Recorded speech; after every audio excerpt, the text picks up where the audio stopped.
This meeting is being recorded. Hello, everybody. Welcome to another episode of the Thriving Adoptees podcast. Today, I'm delighted to be joined by Andy Wallis. Welcome to the show, mate. Welcome to the show. Hi, how are you? I'm good, Thanks for having me. Let's pretend we haven't been speaking for 15 minutes. So, I reckon we've got 5 things in common. Number one, obviously, we're both adoptees. Yes. Number 2, both our birth names were David. That's right. Yeah, we were. We're both Daves. Yeah, both Daves. Yeah. Do you prefer Dave or David? Dave. Well, I don't prefer him at all, to be fair, but I prefer Andy because that's what. Okay. Yeah. Okay. I mean, probably Dave. I mean, I think I feel like a Dave. You feel like a Dave. Okay. What about you? You're like a David, aren't you? I don't know. I'm not really giving it much thought. We've as of today, we're both podcasters. So yes. So listeners, you got to check out Andy's podcast, the Who's Wally podcast. Links in the show notes, obviously. And the 4th thing is a little bit trivial, and you can't tell because you're just listening to us. We've both got furry hoodies on today. Yes, we have. We have. Yours is black. Is it black or it's a maroon? Mine's white inside. Mine feels very Christmassy. Yeah, you've got a white. I think we've got the colours wrong. You could do with the white on yours, with the red, and then I could do with the maroon on mine. So there you go. There we go. I don't know what that means. I don't know either. One of the things that we haven't got in common is that Andy has just finished his book. So it's called Who's Wally.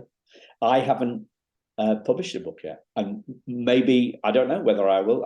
I've started it. I've got to like 10,000-12,000 words, but then after that, I've kind of I don't like the structure. Thrown it out, put it all back together again.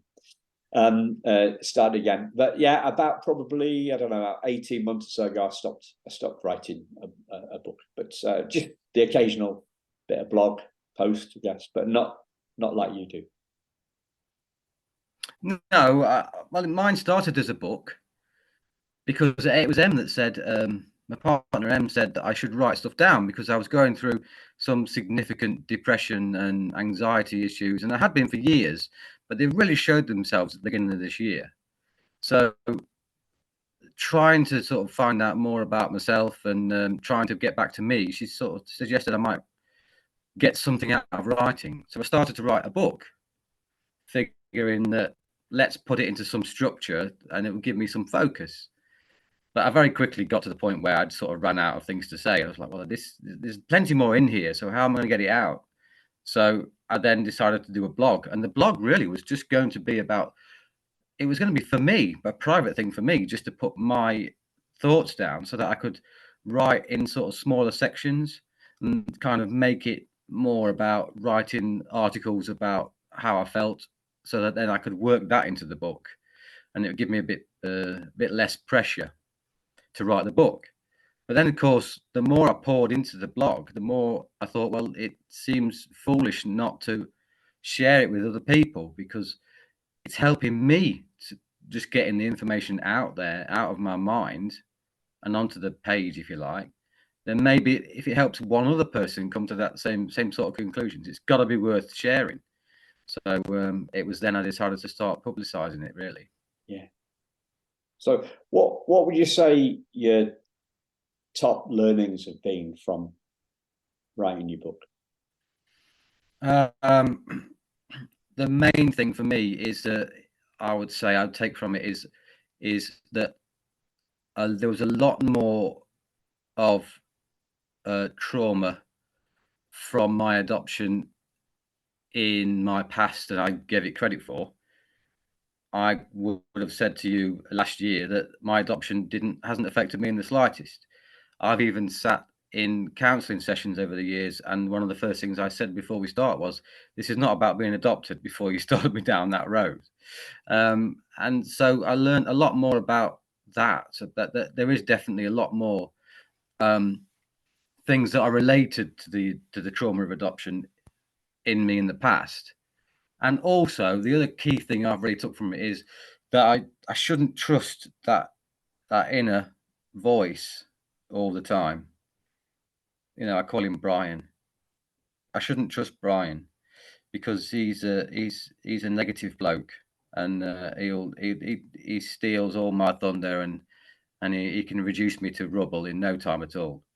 And it's also taught me to sort of almost see the way I think in plan view, because that's how I'm writing. So you kind of look at an issue, you've got a problem, you're anxious about something, I'm depressed about something, there's something bothering me that's causing a hypervigilance in me, that's making me think, overthink, and come up with all sorts of weird conclusions that are not real. And I can kind of see them in my mind and then go, right, is this real? Is it not real? If it is real, then what do I do with it? You know, and can I do anything about it now, or can I do something about it later?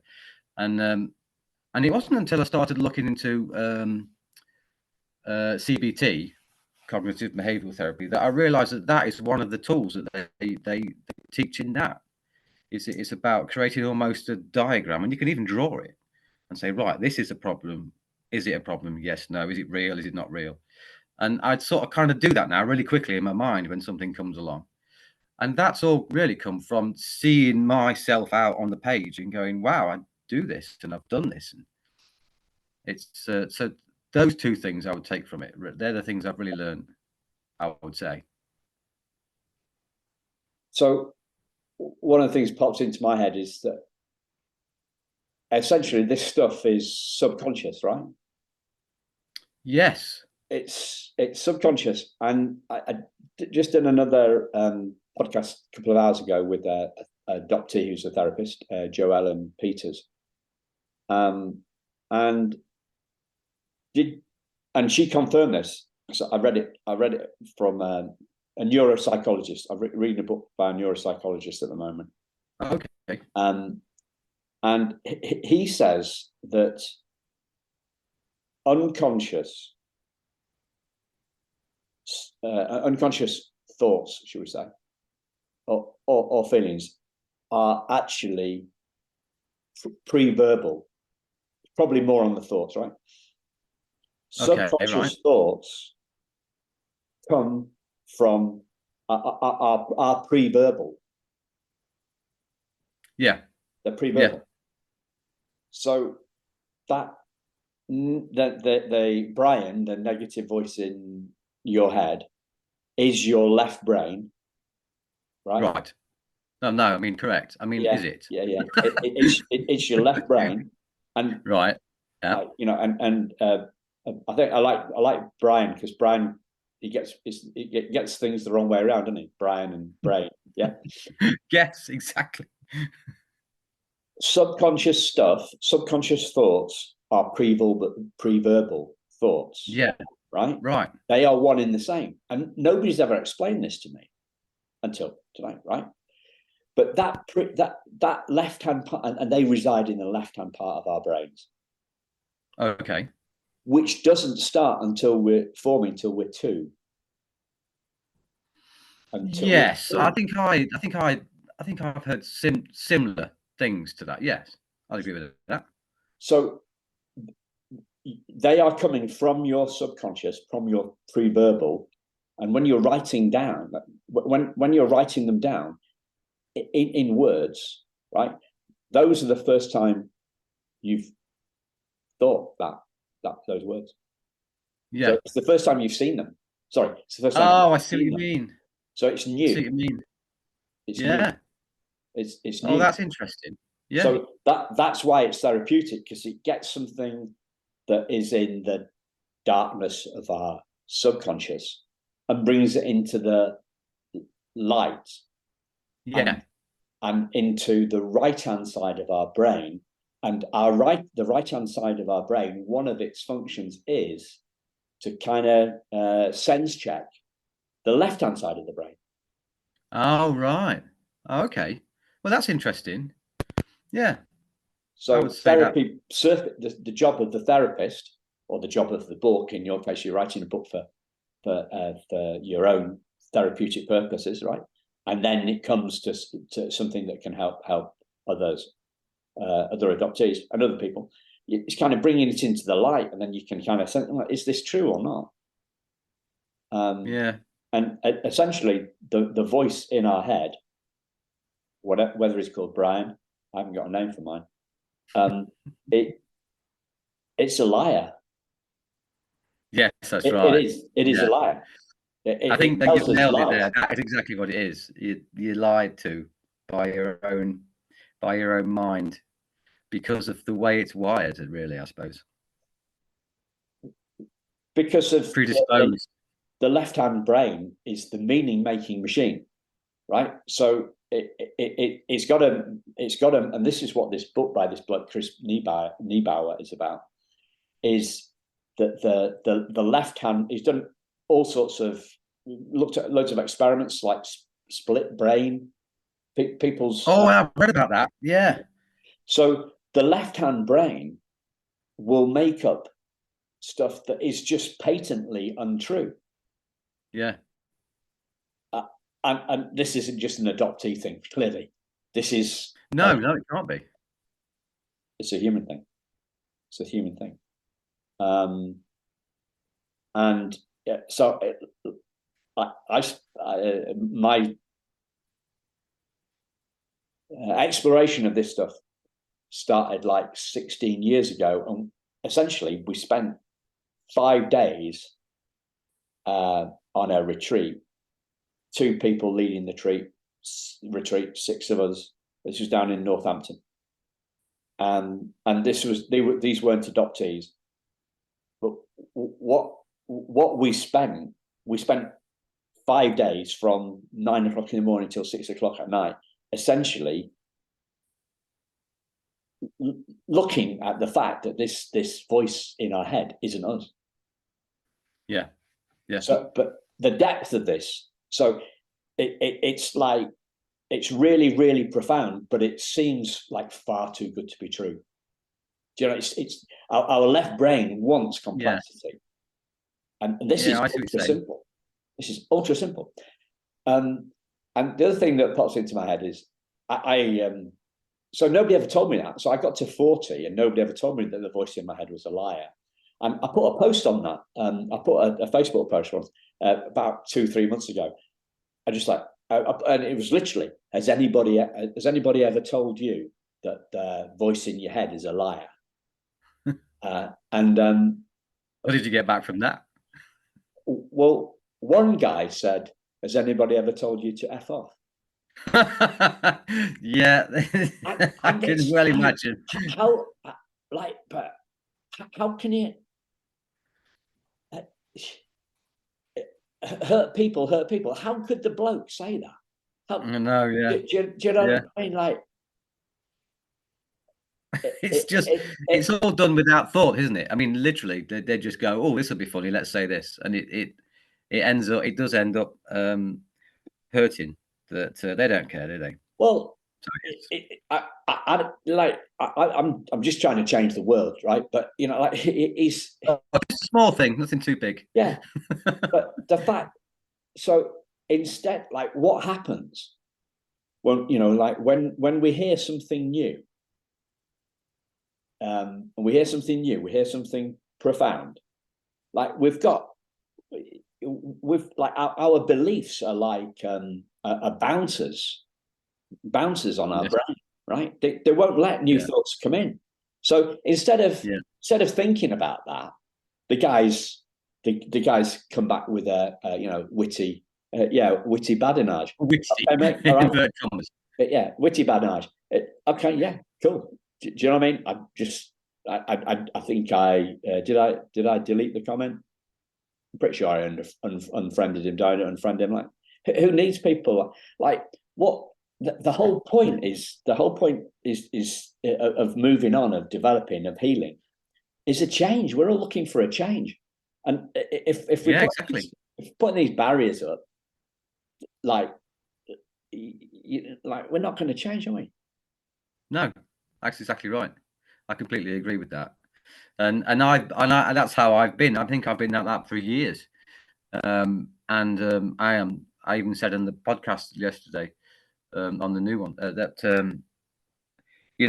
I'm still quite good at not accepting things as they are. You know, if someone tells me something, one thing, and I don't agree with it, then I'll tell you you're wrong all day long, and And Em asked me, where does that come from? And I said, well, I don't know. I said, maybe it's got something to do with I've suffered with a bit of bullying over the years when I was a kid and when I first started work, and it's sort of almost about gaining control, really. It's about saying, I'm not having this. No, I think this, and this is what it is, and so I'll stick with it. And because I want to gain control of this, I don't want to be the one who's being controlled, and there's still part of that in me.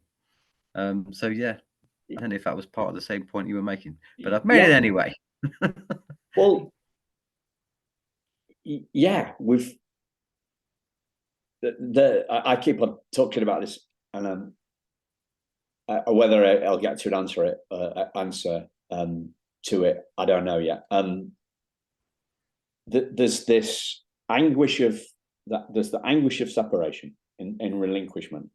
Yeah. And so for me, that happened when I was 5 weeks old. How you were about the same, I think, were you? A bit older. I think the separation for me was within a few days. It depends who you speak to and what you read, really. In my history, yeah. I had spoken to my birth mother once on the phone in 2003, and she said that I was taken from her immediately. And yet the paperwork I've got in my file says it was about 5 days. So, but I also in my paperwork there is I've seen my birth mother's handwriting, and she's not signed the forms in my documents. There's all sorts of things that are different and wrong and fudged just to get the paperwork through. So I can't be 100% certain of any of it, really. No. So there's this anguish. Yeah. And we're and it's obviously before any memory, any of our memories, and so there's that pain of separation, that anguish, and then somehow at some point our meaning-making brain tells us that that's because we're not good enough. Yes. And I'm very aware of that feeling. And that left-hand brain, that's the left-hand brain, and it doesn't come online till we're 2. Yeah. So, does X cause Y? Do you know what I mean? Does relinquishment cause? Because when you think of when we think of action, action and outcome, or result and outcome, we don't normally think about a 2-year delay, do we? No, we don't. No, that's true.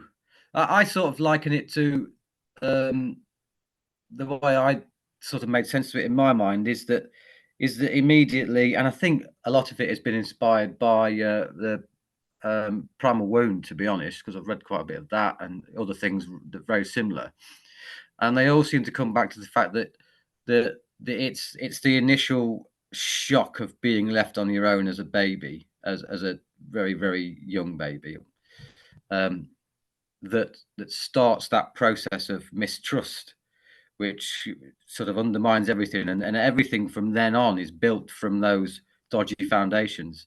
And so whatever you put on top of that is likely not to be that stable. And it comes out in various different ways. It could be really extreme, or it could be more subtle and gradually increase over time as you get older, which is what happened to me.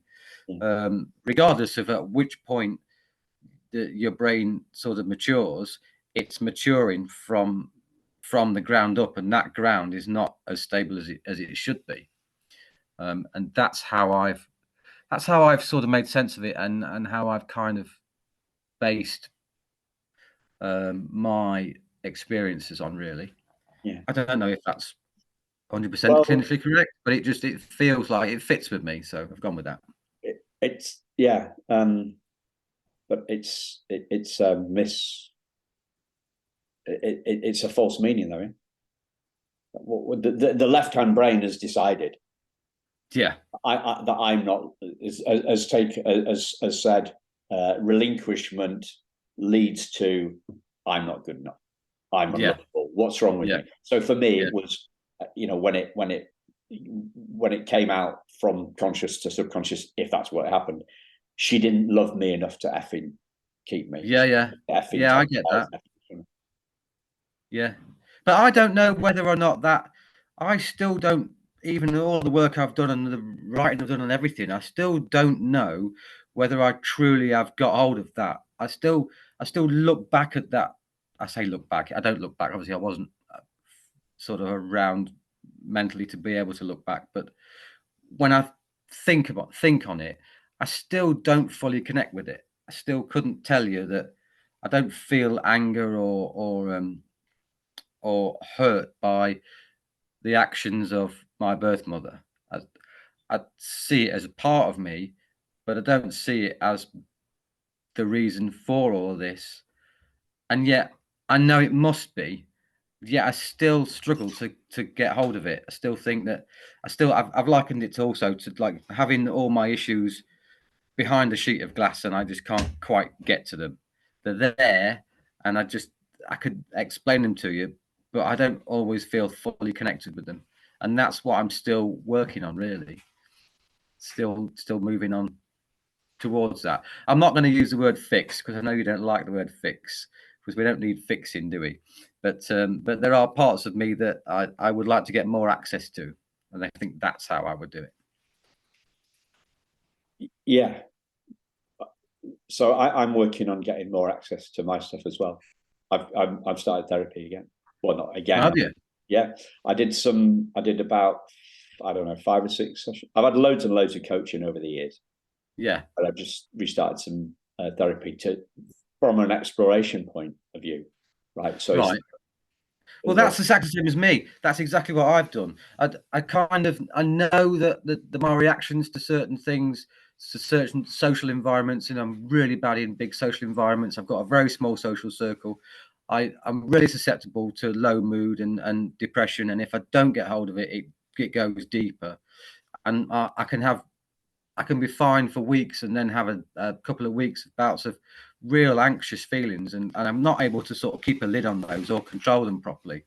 And I'd like to know more about how I work through by somebody else not telling me, but someone else exploring with me, so that I've got more tools to correct that later.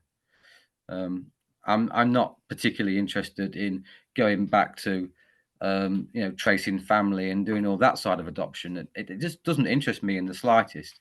Whatever happened in the past happened in the past, and I'm sure there was problems that my birth mother went through, and this was what she felt was her only option. I can't imagine. I mean, she had 3 children in 2 years, nearly 2 years. So her life at a 20-year-old must have been really tough, and I sympathise with it a lot. But by the same token, it's not me really. It's something that it's part of me that still doesn't feel part of me, and yet I am still living with the effects of it. So I'm still trying to work out exactly what's triggering those events now, and that's why I've been doing the counselling sessions. That's what the left brain wants, though. What's that? It wants answers. Okay. Yes. So it tends to lead us down a merry path. Yeah. That's very true. I can definitely agree with that. I've been down that merry path. Yeah. I want to go back to the bullying thing, right? Because okay. Yes. Did I tell you that I'd been bullied as a kid as well? Tell me about that. Yes, I think when we spoke a while ago, we had a good chat, and I think you'd said that then. Yeah. So, I would struggle to. I think you struggle to find anybody that hasn't been, but and it stays with you, doesn't it? It doesn't matter how insignificant it might have been, it stays with you. And I still think about some of the things that happened to me on a weekly basis, and some of those things happened when I was 16 or 7, and it's still there. It's weird. So I think we're one of the reasons that we as human beings get bullied is we're different. right. So like you've got red hair, you wear glasses. In my case, you've got buck teeth. Like another, I went to a different school to all the other kids on scout camp. I didn't drink tea. You know, like they What? yeah, fine.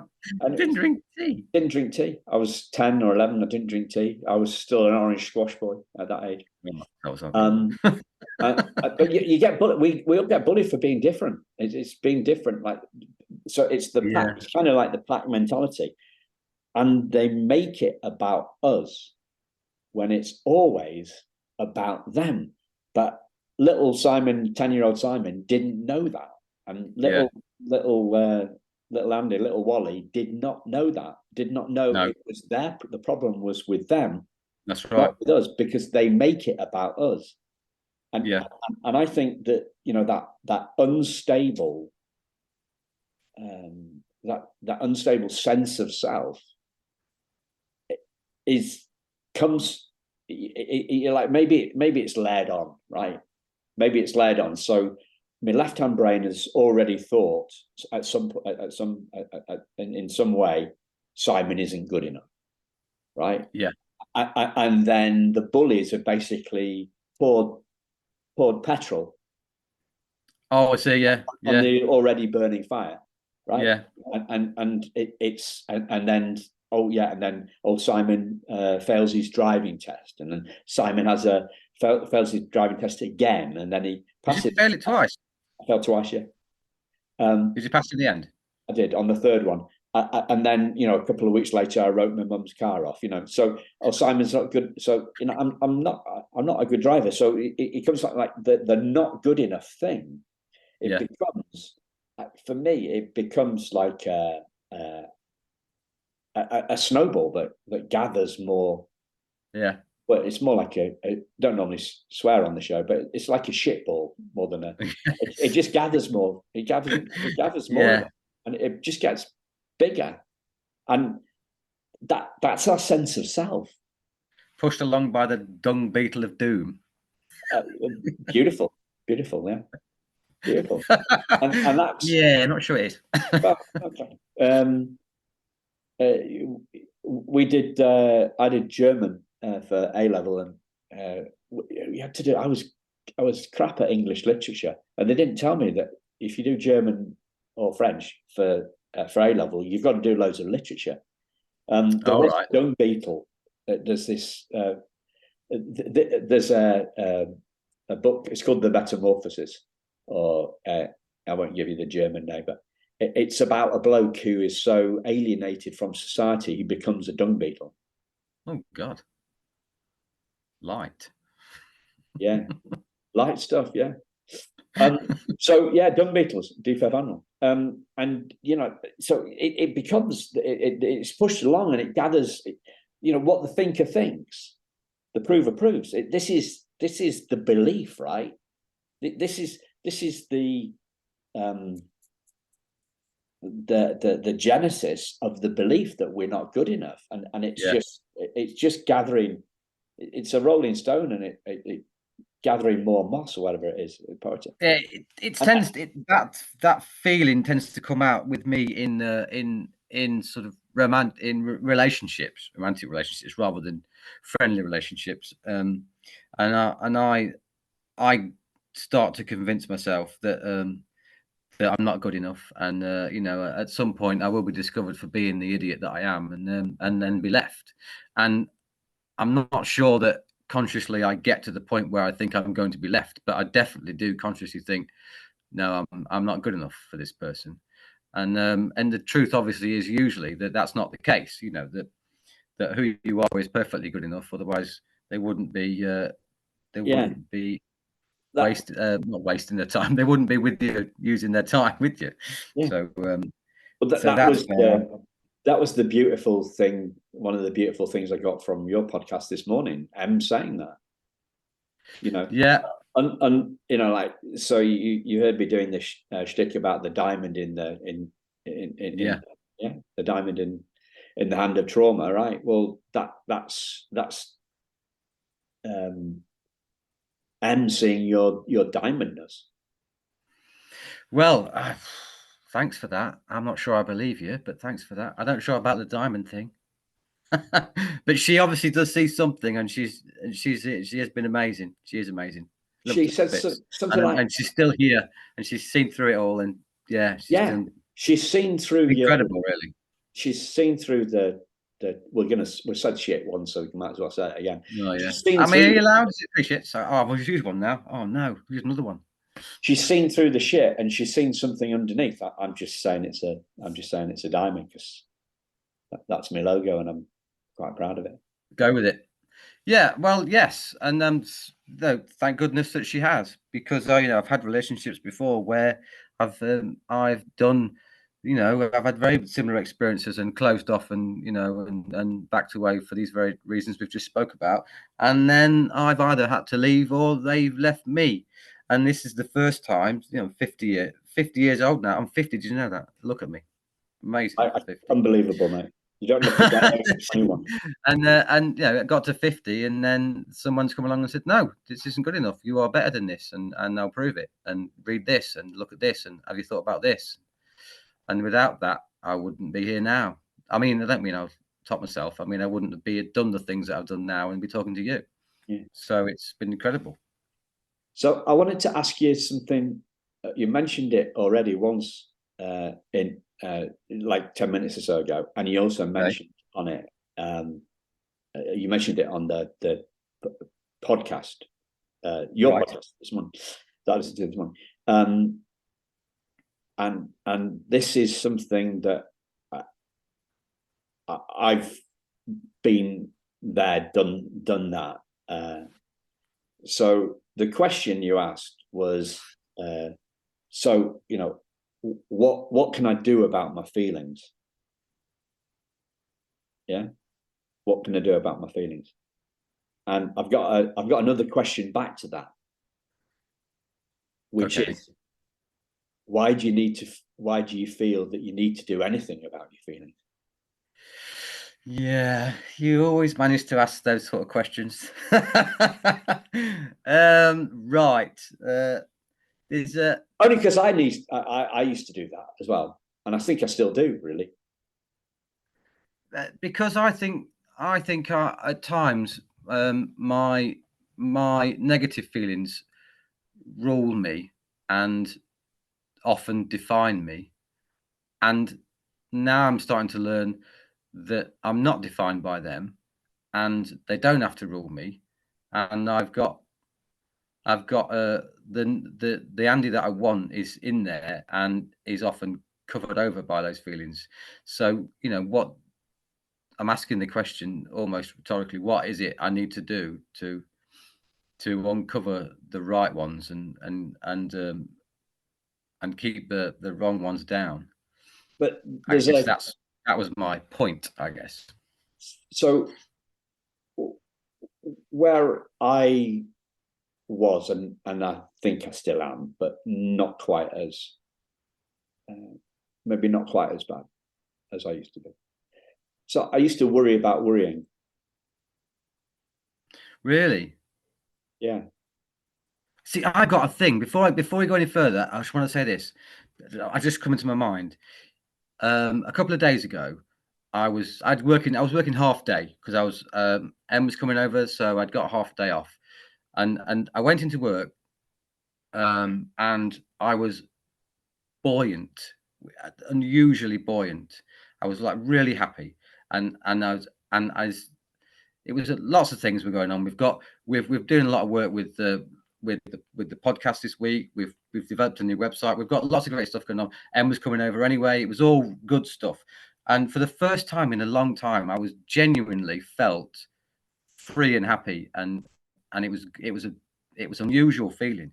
And I was going with it for a while, and then all of a sudden, the negative side crept in and started saying, "Don't get too happy. This today might not turn out as well as you hoped. This stuff could still go wrong. Don't let go too much, because you need to hold some of this back, because if you let go, then you've got nothing to come back to." And for about 10 minutes, I sort of had this battle, thinking, no, I'm not listening to this now. I can't listen to this. It's all going to be fine. And then I started feeling almost embarrassed for feeling happy. It was such a strange experience. But then we talked about it afterwards. I said that I felt like this, and we came to the conclusion it's kind of, I'm starting to feel those chemicals in my brain that I've been pushing back for so long, and now starting to get through. And this is a normal response to nice things that happen in your day-to-day life. And you should, go towards them and not try and hold things back. And so that was a real eye opener for me. And it was like the next level. All of a sudden, like, wow, some of this stuff is real. It happens. So I just thought I'd say that. Yeah, it always fights back. Yeah. But basically, listening to this book, right? So that I've been plugging it thereabouts, and he's on loads of podcasts. So listen to the guy and see if you like what he's saying. It's called Chris Niebauer. So put Chris Niebauer into, this is to the listeners, right? Put Chris Niebauer into your podcast platform and listen. Are you going to put it onto the show notes? So yeah, I'll put it onto them. I won't make a note then. Yeah. Listen to him on a podcast. If you don't need to go and buy the book if you don't like what he's saying. But basically, that's just our left and our right brains fighting each other. Yeah. And talked about that earlier on at the start of this, and then it wasn't until just now when I remembered that that makes a bit more sense what you've said, because now I've actually got experience of that little battle, and that was only a couple of days ago. So and I don't know if that's what you're getting at, but whether that was too conscious. It is, yeah. But we want peace. Yeah. We don't want a battle. No. No, thanks. No. So it's peace with all our parts, right? Yeah. So there's a part of us trying to keep us safe, and there's a part of us trying to change the world. Yeah. Right. And they're not going to get on with each other. They're like, I don't know, your neck of the woods. The Forest fans hate City fans, and Derby county fans hate. No, I'm not in the right part of the world. I've forgotten where you are. Where'd you live? Well, I'm in the Midlands. I'll give you that. So Grantham town. Arsenal and Spurs fans are never going to get on. Yeah. Leeds and Man U, Liverpool and Everton, Celtic and Rangers, they're never going to get on. Trying to think of an American one, right? I don't know. LA Galaxy. Right. I don't know. I'm out of my depth now. Yeah. Are you into football? No. Okay. You are, aren't you? So, not really. But where do we get on? But they're never going to get on. No. So, like, we're trying. Imagine. I'm just thinking that the little stories of metaphors just popped into my head about like. So, two footballers collide on the pitch, right? And the ref tells them to shake hands, and kind of like shake hands, but they've got the fingers crossed behind the back. Right? They're never going to be friends. No, right? They're going to take. He's going to chop him at the next. I'm thinking Norman Hunter, which is a Leeds footballer who's known for his aggressive tackles in the 70s, right? They're not going to like each other, and we're not at peace with them being at war. Yeah. Oh, that's a good way to put it. Yeah. I understand that. It's that, but we've become this. So this is from a mentor of mine, a guy called Michael Neal. We've become emotophobic as a society, right? As a Western society, emotophobic. We've got a phobia about feeling bad. Oh, fighting. We're fighting, right. we're fighting bad feelings all the time. Yeah, well, I think a lot course. of that's got to do with the emphasis on happiness and mindfulness Yes. these days. Yes. It's made us extremely vigilant about Yes. and trying to find the happiness in everything. And when we're not happy Yes. about something, it's super Yeah. negative. So Yeah. that's me worrying about worrying. Yeah, I get you. Yeah, you're making a lot of sense. Sorry? You're making a lot of sense. Oh, I do my best. And that's anxiety, right? Worrying about worrying, isn't it? Yeah, that's what we do. Worry about worrying. Well, that's what our left brain says. Yeah. But that's not us. We're not our brain. Yeah, that's getting deep now. I don't know where we are. What are we then? How does that work? Where does the consciousness sit? That's what I'd like to know. Where does the consciousness sit? Well, it doesn't sit in our brain. No. The mind is it's the other way around. Consciousness has the brain doesn't have consciousness. There's all sorts of stuff going on. It's called, so the debate is the materialism versus idealism, and I'm going to put I can't express this very eloquently, so I'm going to put a link in the podcast if people are interested in this.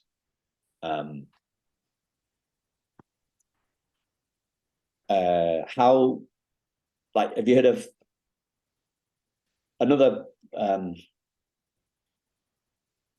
reading this Chris Niebauer book? Yeah. He referred to a book by a neuroscientist who had a stroke, and the stroke wiped out her left brain. Okay. And she was unable to speak, unable to walk, and yet in a permanent state of bliss. Oh, because she's not got the left brain. Correct. Influencing her. Correct. Oh, wow. So your motor functions are gone, but you didn't care. Yeah. The closest thing I can get to, like, I don't know if you read anything about people having near-death experiences or anything like that. Yes, I have. So there's a great one called Dying to Be Me. Dying to Be Me by Anita Morjani. So she had end-stage cancer, gonna die, and she had a spontaneous recovery. Okay. And she came back basically having the same sort of thing as this woman that had the left brain, the stroke. Oh. So if you think about, like, well, we're not our body, right? So, you know, when people have people talk about like the near-death experiences, you know, when they leave the body and they look down on the body. Projection, yeah. That sort of stuff. So yeah. If we're not our body. Well, the materialists have been looking for consciousness in our brain for as long as anybody can remember, and they haven't found it yet. Yeah. Found the consciousness. Oh. Well, now I'm even more confused. They've looked in the brain. It's not, if consciousness was in the brain, they would have found it by now, and they haven't found it. Oh, wow. Again, you've gone very deep. Yeah. I don't know where to go now. Well, what's been healing for you about writing the book? What's been healing For you about writing the book? Well, I think, as I said, touched on a little bit earlier on, it was a lot of it was about, I got quite a lot of comfort from seeing a lot of the issues that I felt I'd lived with going much further back into my life than I thought, because I was kind of concerned. Well, one of the things that concerned me was that it was a new thing, and I couldn't really say where that new thing was coming from.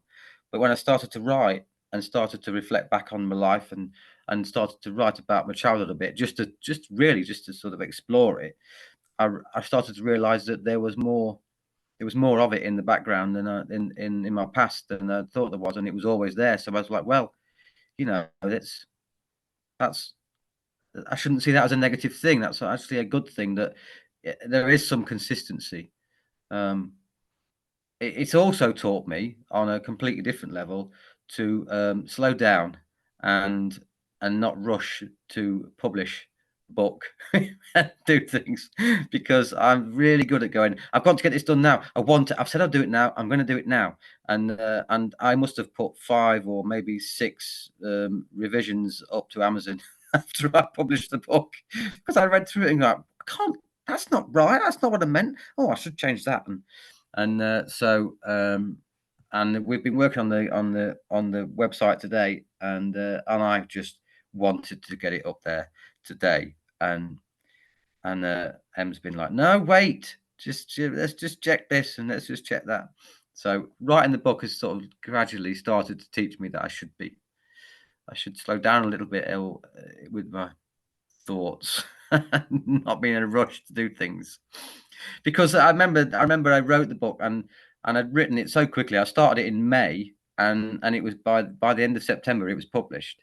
And a couple of people had said, I'd said to them, I'm going to get it published by the end of September, and they were like, well, that's way too soon. Don't rush it. You've only got 3 weeks. You've got to edit the book in 3 weeks. It's like, you don't understand. Once I get into something, it's happening, and I'm doing it, and I don't care what you say. It's going to happen.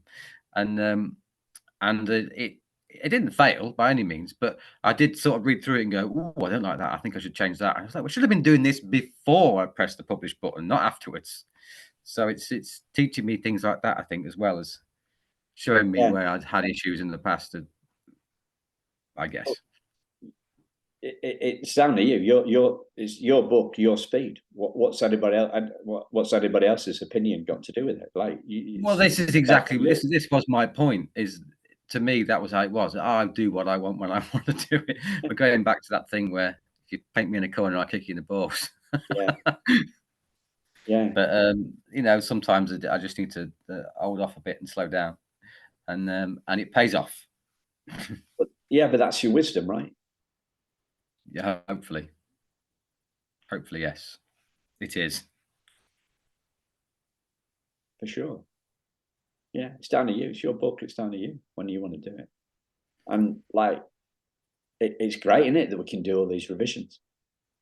Yeah, that's the thing. I didn't want anybody to. I didn't want to. I wanted to see the whole process through. I wanted to learn the whole process from start to finish. So everything in the book was done by me. The only thing I couldn't do was physically drive down to Amazon and watch them publish it. But everything else I did because I wanted to know. I wanted to be able to do it on my own, and at least be able to do it from home or do it under my own power and have complete control over it. Well, and I've enjoyed that process immensely. So if like you've heard, have you ever been to a hypnotherapist, like a theatre? No, I've never I've thought about it, but then never dared to do it. I don't know. It makes me nervous. Have you done it? I've been. I think I've been in maybe in the what's it? Yeah, I've been in in the crowd or whatever. But they can make they can link anything to anything, or like people like or clairvoyant. I'm getting the name Jay. Is there anybody here with the name Jay? I'm getting John. Yeah. Like it's so vague it can be anything, right? Yeah. So vague it can be anything, and and bright people can link anything with anything. And one of my, as you were talking about, use the word control there. And I thought, yeah, so if somebody's like a primal wound devotee, right, they'd say, yeah, classic control issue. Yeah. Classic control issue, Andy. Like, but really, do you know what I mean? Like, this is like, have you ever watched a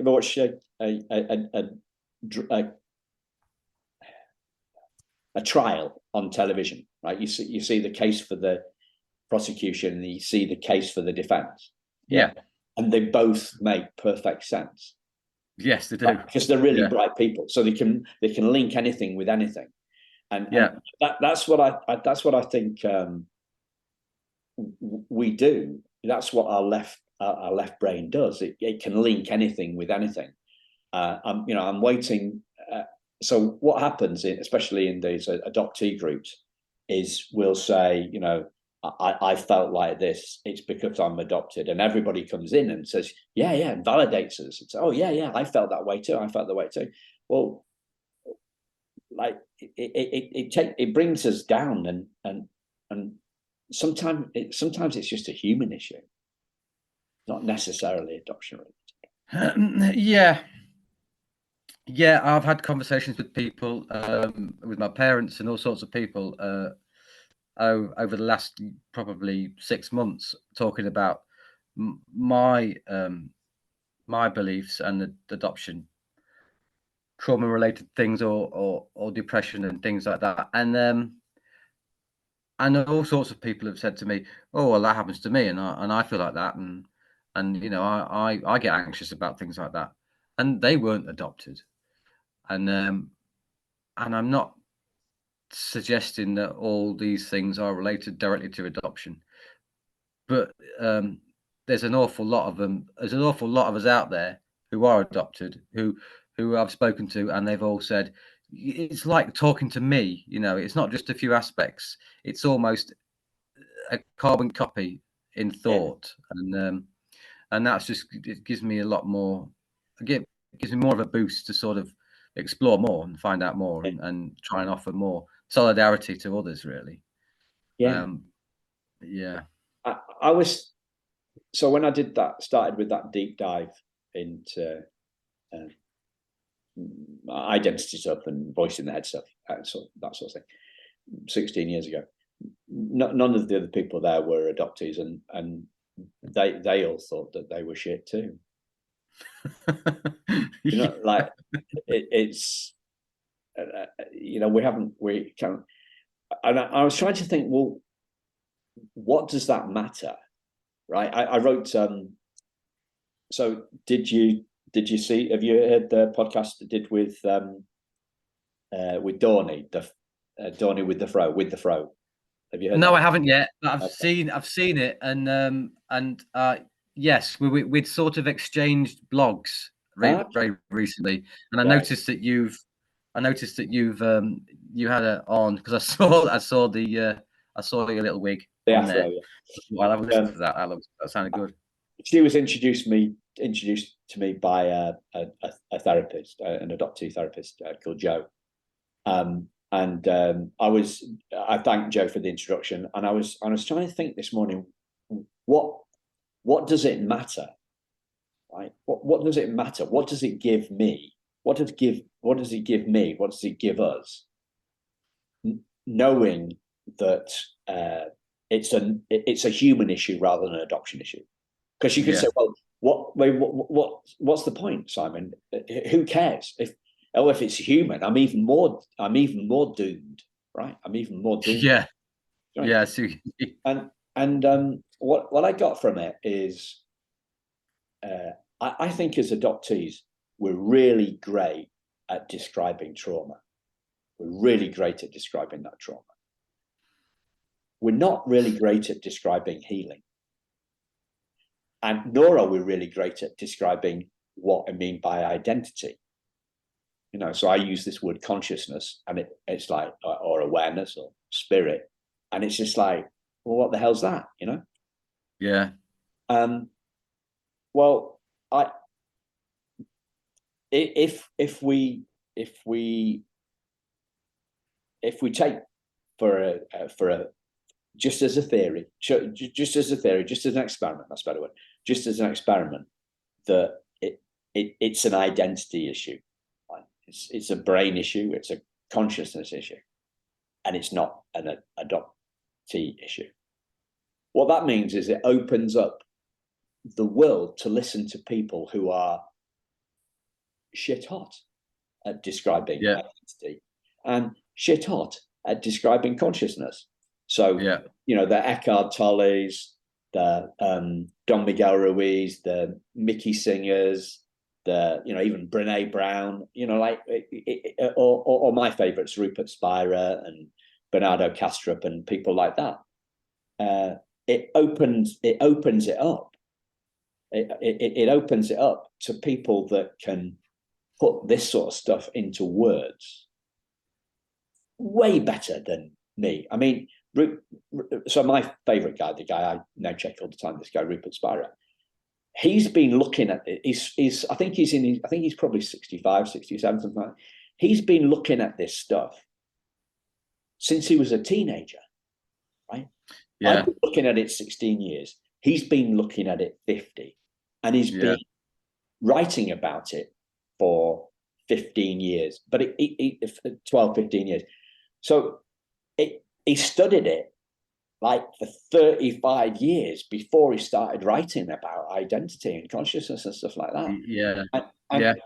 And it just like, and I come back to that. And so they can describe healing, they can describe identity, and that's what we want. We want people that are better at doing it than me. I say some stuff, and you say, "Oh, it's blowing my mind," and it blew my mind. But I've been looking at 16 years, and I continue to look at it like a couple of hours a day. And I don't know. Yeah, I see what you mean. Yeah, I think I'm coming into this. I'm very new to all this from my own perspective. It's only been this year that I've really started to properly explore it, and I've learned a hell of a lot. And I think that is. I was only saying this the other day. I think that is the next part of the journey. At the end of the book, I write the end, but I also add a bit after that because I don't feel like it is the end. But I've been trying to sort of come up with in my mind, where does the journey go next? And a couple of days ago, I was only saying that it's the healing part that's next, and you're right. There's not enough people out there describing the healing, and there's plenty of people out there describing the trauma, and we need to flip it a bit now and start describing the other, and that will help me immensely, I think. Yeah. What does healing mean to you? Healing for me is going to be a very obvious thing. I think it's going to mean feeling like I've got more control over how I think. And for me, that is pretty much the only thing I'd like is to be able to not be affected so heavily on the negative part of my thinking. And so I feel like I need to explore that a little bit more. And I'm getting there. I'm definitely better than what I was, and I'm finding practical solutions and like I said before, ways of being able to sort of gauge my thought process. So I think that for me, it's going to be a very, very mechanical thing. Can I try another a development from that idea? So you said more control over how I think, right? Yeah. Okay. What about, would this do it for you as well? Being less bothered about what I think. Oh, wow. Yeah. Yes, definitely would. Yes. So not necessarily controlling the thoughts, but having less care about what they are. Is that right? Yeah, yeah. That'd Because work for me. here's the thing: we can't control our thoughts. No, we can't. You're right. We can't control the thoughts, but I can. I have got control over how I react to those thoughts, haven't I? Well, if I talk about myself, I say sometimes I have and sometimes I haven't. Yeah. Yeah. Sometimes I have, sometimes I haven't. That's just me. Depends where you come from and at the time, isn't it? I suppose. Yeah. I think as human, there's a lot of people saying that we can control our thoughts. Let's put it that way. There's But I don't believe it. yeah. There's a lot of discussion about free will at the moment, isn't there? And whether There or is, not yeah. that is a thing, and that's all tied in, isn't it? Well, we can go really deep on that one. Yeah, free will, like we're getting into the. That's why when the left brain goes, there's no negative voice in the head, so it's Yeah. free. I think that it's a lot. If I look at my own experience, I'm more interested in who I am than what I think or what I feel. Okay. Well, I feel like I'm getting more of a handle on who I am, and that person comes with those with. I mean, again, it might end up coming back down to the fact that I do feel at the moment that I like more control over what's happening generally, and for a while this year I felt completely out of control, and so maybe now I've got more positive vibes in me, and part of that is wanting to gain more control over that generally, Yeah. and then whether or not that comes in the form of maybe not caring so much about what the thoughts are, so you gain control over it that way. I Yeah. don't know. Yeah. It can't hurt you if it doesn't affect you, can it? That's the crux of it. Yeah. I mean, I still think I'm on the steep part of the learning curve. So Yeah, I don't think we ever check we ever come off it, do we? It's just varying different degrees of learning, isn't it? It's got to be. It's life, isn't it? So it is. And there are some people. I believe that there are some people who maybe have the same sort of issues as most people do, but don't want to look deeper into them and accept them for what they are and carry on. They don't think particularly differently. They just don't care so much about the reasons behind it, and they just move through life, and it doesn't affect them. But then there's those deeper thinkers out there, and like myself and probably you, who do want the answers and don't just want to accept things for what they are. no. That's my theory. Cool. Is there anything else you'd like to share with the listeners? Nothing but plugs. Okay, well, they're all going to be in the show notes. So, quick question for you: Yeah. have you started on the audiobook? Yes, I'm about 8 chapters into the audiobook, and I again was putting myself under pressure to get that done by the end of this month, and that's not going to happen. So I'm taking my foot off the gas a bit with that, but I do intend to get that out in the next few months, because I'm doing that myself as well, reading it and editing it and publishing that myself. Right. and it's going well. It sounds nice. I'm happy with it. I've written some music for it. I've done all sorts of things. So it's going to be good. But yes, other things have taken over at the moment. Good. I'm looking forward to. I would suggest that. No, go on, carry on. I'm looking forward to listening to it. That's all. Well, it's coming. It's just taken a slight backseat at the moment. Yeah. Mainly because I got so excited about doing the podcast, and then I decided I wanted to do a proper website rather than just a blog, because I couldn't get all the things into the blog site that I wanted. So it's like, well, let's just plump for a website. And then I've got all excited about that, and now it's all happening all at once. So I've got to stop making a list of things and just slow down and take things one day at a time. But yeah, I'll say what I will say is that, you know, there may well be people out there that are listening to this and might be new to their feelings or new to the adoption thing and whatever. And I would just say that, you know, for me, I started on my coming out of the fog, if you like, very late on this. It was April, May time when I started, and the difference in me is dramatic. And I would say that it purely from the aspect of writing and just getting involved in other sort of adoption community stuff, getting some solidarity from others.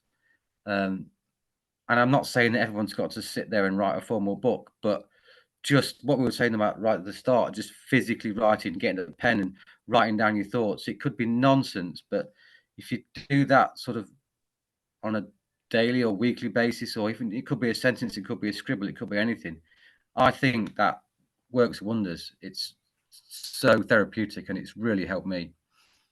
So you know, don't sit and stew on it. Just you know, take one step at a time and write stuff down, no matter what it is. It really helps. It's helped me massive. Great. Thanks, Andy. Thanks, listeners. Thank you. Speak to you again very soon. Take care. Bye. Yep.